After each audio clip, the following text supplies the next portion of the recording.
obboleessa keerratti kan shaliyaatu jireenya namni musliima tahaa wala saddu obboleessa keerratti kan shaliyaatu jireenya duniyaa kan nama dadhabdu jireenya harka rabbii ta'uu quban qabdu bakka inaabbaadha ammarrumaan qubdu utuu rabbiin kajeelte kana jaalaan labdu bu'aa biyya duniyaa akhiraa si fayyaddu utuu yeroo qabdu gara isaa deebi'ee ala nabiyyika khayru khalqillaahi yaa namni السلام عليكم ورحمة الله وبركاته.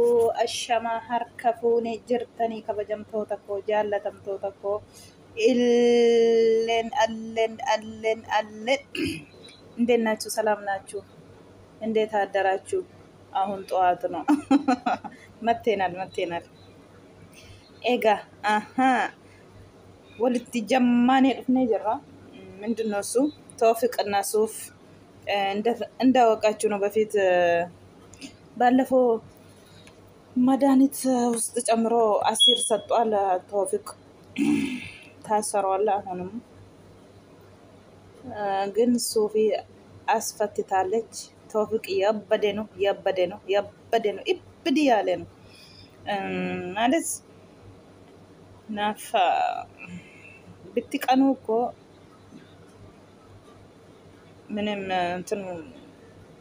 ምንም መታመጡት ነገር የለም። ወይ ህይወታችሁን ታጠፋላችሁ ወይ የሰው ህይወት ታጠፋላችሁ እንጂ ቅናት ገደብ አለ እኮ። ሁሉም ነገር ገደብ አለ። እውነት ማለፊ ናፋቲ ወንቲከ ዋን ባይ ባለሳ ጀቹ ተውፊቅ መናፋቲን ከንከ ኤጋ ፐረንኪ ወጀቱ ጀነዚን ጀነኑቲ asirratti naqee waa kenne jechuudha. Qorichateen beeku. Amma suufiin Tawfiq isumaan qabee suufiin mana akimii galtee achi doktoroonni illee seerratti taa'iyyaatu an jedhani viidiyoo irratti kan argine. Egaa akkuma ta'e Tawfiq seera jala oolee ture. Amma Tawfiq seera jala oolee achitti immoo gaa isaaniin ashoofatee ugaatti immoo sammuu isaatu xiqqoo tuqamtee rabbii kanatu beeka. Egaa akka jettutti suufiin poolis xaafaatiin itti daawwalamee sirriin jiru naan jedhanii na waaman jennaanii birrii kaffalee waasinnaatiin aqee hiisisee jette hiisistee fiddeetti akka ilaalamutti garuu akka tokko ta'aa jira. Dhugaa jechi muudii isaaniitti qabatatee hin beeku isa rabbitu beeka. Garuu akka hojjetaa jiru sirriitti akka nama sammuun tuqameetu jechuudha. Tawfiqii baay'ee tokko nama gaddisiisa. Maaliif wanti suluma suufii waa balleessitu hin qabdu.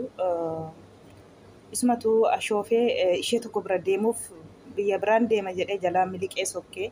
Atteemmoo waan inni irra jiru rageessee argite anis illee jireenya koo jiraadha addeeti jireenya kee jiraatte jettee turte. Kan hundaa isan dinne isatuyyuu waan lama jaallate deebee immoo ammallee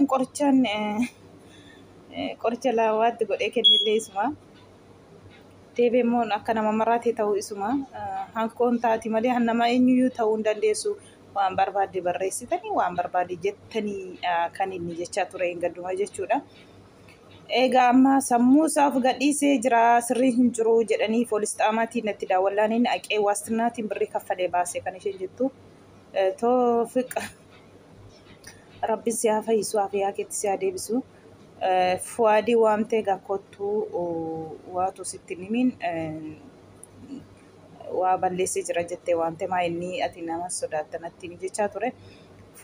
Fuwaad Tawfiqiin hiiskiseera sammuu isaa sirrii miti jedhanii natti bilbilaninnaan Tawfiqiin hiiskiseera hojjettu. Fuwaad wayyoo qabana gadhiisaa jedhe na attaallaltaa sobdeen na fakkaattaa jechuudha. Muudii natti qabattaa kan jedhu baay'ee tokko innillee cinqitii keessa galeera jechuudha. Fuwaadillee suufiin illee wallaahi muudii sitti qabachaa hin jiru sirrii miti kun akka inni ta'aa jiruun argitu obboleessa isaatti bilbileera. Ufeenii fuudhanii mana kiimiyaan geessanii sirriin jiru naan jennaan immoo ani immoo waan baay'ee waliin dabarseera. Beetasaba isaas immoo maaliin jedha akkasitti wanni sammuun qabne mana hidhaa keessa taa'u jettee isatti immoo barbaaddi Toofiq garuu Fuwaadi garuu baay'ee tokko aarii ilala dhugaa kanan hojjettu ati hin hojjenni jedhina wallaahi hojjedheera jetti keeruma haa taasisu. Egaa Suufii fi Fuwaad jidduutti illee girrigirriidha. Toofiqiif Suufii jidduutti illee girrigirriidha. Yaa salaam. Egaa Fuwaad akka nama Toofiq egaa akka nama sammuu sirrii hin jirre ta'a. Kana qabaa kana gadhiisa maal haasoftuu jedha. Takka xarabeessarra mataa gadi of galgashaa. Garuu akka agarsiisaa jirutti dhugaa rabbii akka nama sammuutti hin qabneeti. Toofiq yoo dhugaa rabbiin sammuu keetti si adeemsi yoo dhugaa dhate yoo muudiitti qabatatee immoo itti fufii itti fufii mina gabbaanyine dhugaa rabbii baay'ee nama gaddisiisa. Kun hundinuu hinaaffaarraan kan ka'ee jechuudha. Hinaaffaan dhugumadha. Hinaaffaarraan ka'ee mitiira lubbuun meeqa baduyyuu dhugaa rabbii dubbachuuf. Kana fakkaataa egaa itti aansee immoo Maarkii fi Ifaani kun ajaa'iba dhugaa rabbii. Kan Ifaa fi Maarkii immoo nama dhibayyuu. Maarkiin shugguxii qabatee mana darasii deemee Ifaan jechuudha. Mana shugguxii qabatee mana Maarkii deemee jechuudha. Achitti Maarkiitiin dhidhiittaatiin waan inni hojjetaa jiru baay'ee nama gaddisiisa. Dhugaa isinirraa wanti baratan illee hin jiru. Waa tokko dhugaa rabbi nama qaanfachiisu malee wanti tokko kanarraa wanti barumsa tokko argatamu hin jiru namni jechuudha dhugaa rabbi. Shugguxii qabatee manatti dhaqee doorsisaa jechuudha. Qodaa mana keessa caccabsee fidee burcuqqoonii maaliin lafatti waan mucaan qabu jalaatiin kuree jechuudha lafa naqee caccabsee jechuudha. Asii dhiitee iddoo buusu kana keessa otoo iddoo tokko wayiin kalee tokko keessa dhiitte wayiin iddoo tokko yoo dhiitte yoo achi harkatti bahee waama maaliif akkas taatu maal jinnoota maaltu isinitti nam'ee dhugaa rabbi maal taatanii boossa kanni jedhaa dhugaa rabbi maal nama jibbisiisu subhaanallah mee hanjarti waa tokko kanarraati faayidaan tokko jira amma kanarraati yooma ituubiin daawwatame irraa nafe kun barnoota jettanii waan irraa fudhattanii qabdanii jechuudha dhugaa rabbi. Isaa boodarran Maarkillee shukkaa mana keessaa fudhatee xeerii geggeessis gajechaa ture jechuudha. Shugguxii qabatee wallitee kanaan amma gassidha kan akkasii godha. An barbaadina godhii jedhee mucaan jala dhaabbatee jechuudha. Kanaan as faraartaa jedhaa jira. Mana dirasii deemtee kana Maarkiinoo si kasasuu barbaade hin danda'a mirga qaba. Seera jala oolta viidiyoon kun hin argama ta'eef seera jala ooltayyuu jechuudha. Kun waan jaladha. Mana namaa shugguxii baatanii dhaqanii akka kanaa ta'uun jechi yoo parankii ta'e maaliif qodaa akkas caccabsitu birrii miti.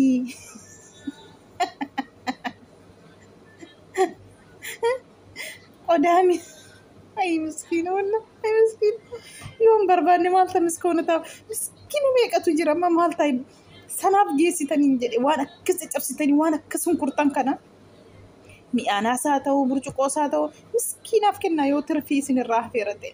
Kanaan moodii nutti hin qabatiina dhugaa rabbi. Namni dhabee rakkata isin immoo fuutanii balleessitu. Subhaanallah. Iyyaa birri. Yooma isinirraa hafeera ta'e qodaanii parankii hojjetu ta'e maa qoda cabsitan malee hin ta'u. Yaa salaam. Yoo waa balleessitan malee. Daa'ee tokko ofitti jechuun of allaaltanii jirtu ta'ee of gadhiistanii jirtu gara nafsiyaa keessanitti deebi'a. Maarkii jaartii sirraa fudhachuuf kana ta'a fakkaata obsi gaya Maarkii maal goota. Ay dubartii yaa rabbi nu qayeeshii dhugaa rabbi ayye. Maarkii yoo diddesiitti dhiiseeti lubbuu dhabuu irratti madhiisuu keessi hooyya. Lubbuu dhabdee miidhamuu keerraa yoo jiraatte kan caalutti baata yoo hin jiraanne deemte jennaan maal argita obboleessa godhiisiti.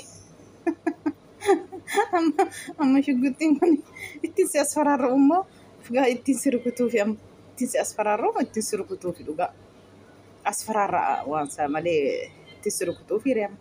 Wayin immoo qullaa ta'a wayin fakkeenya ta'a wayin immoo isa ijoolleen itti taphattu tokko jiran shugguxxii fakkaata. Ishee fudhatee deemaa jira fakkaata Ifaan. Yaa salaam. Nama dhiibdu dhugaa rabbii gisee akkasii ilaala dhugaa rabbii. Sadaffaan immoo Ikiraamii fi warra amaatota amaachi jedhamti.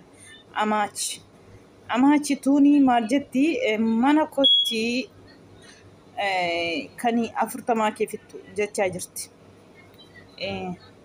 Haati hin ta'u jechaa jirti. Kanarratti girriin ka'eera deebi'ee ammas takka nagaa buusanii dhiifatama wal gaafatanii waan hundaa dhiifatama gootee fi tokko ta'anii jiru. Amma amaatiin immoo isheen deessee mana deemtee gaafachuu gaafa dhaqxu nyaata fudhattee waan akka shayee fuutee deemtu immaamma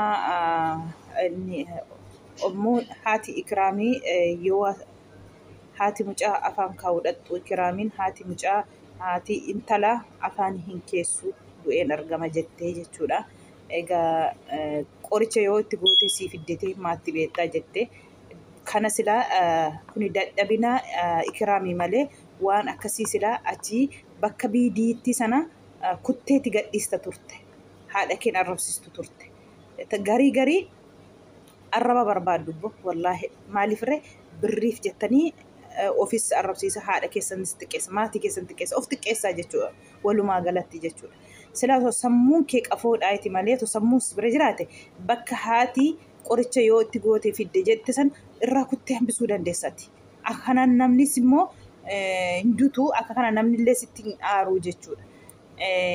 Kanaafuu akka viidiyoo sana gadhiiste isheen akkas jettee walumaa galatti gadhiiste jechuudha intalli. Abbaan manaa immoo viidiyoo sana gisee argu sana haadha kootii inni sinxinneessitanii mana dirasii deeme mana dirasii deeme haadhuma kee gadi waamii jedhe dhugaa rabbi. Maal gochuuf haadha koo gadi waamii jettana nan ishee aarsa jedhe nan isheetti dubbadha jedhe. As qayyin maalloo jedhe dhugaa rabbi. Achi haatillee gadi ittiin baasnee isheen isa wajjin otoo mugguttu achi itti yaa oolee haadha kootii jedhe. Haadha koof maal fe'e yoon ta'e namaafuu nan ta'a. Haadha koofan barbaade yoon ta'e haadha kootiin isin akkas xiqqeessitan ilaash akkamii qabdu. Haadha kootu inni qoricha sii kennitu kan inni jedhee aaree aqeerraa iyyee jechuudha dhugaa dubbachuu fi baay'ee tokkotti ol galeennaan hin galu jedhe. Kabaja namaan qabdanii waan baay'ee dubbate dhugaa rabbi. Haadha kootii gara qulqulleeffatanii haati koo lukatti kuftee balleessaa isheetii ollaan isa jedhuuf waan hallee jedhuun tala heerumtee baate fuutaa kan ollaan jedhuufidha dura akkas ta'a turte. Amma immoo haati koo kanarraa deebitee ubbartee jecha namaa dhiistee tidaarii keetii jettee dhiifatama miilatti kuftee gaafattee akkamiin har'a immoo haadha koo qoricha sii kenniti jetti haati ishee kan inni jedhee aaree jechuudha.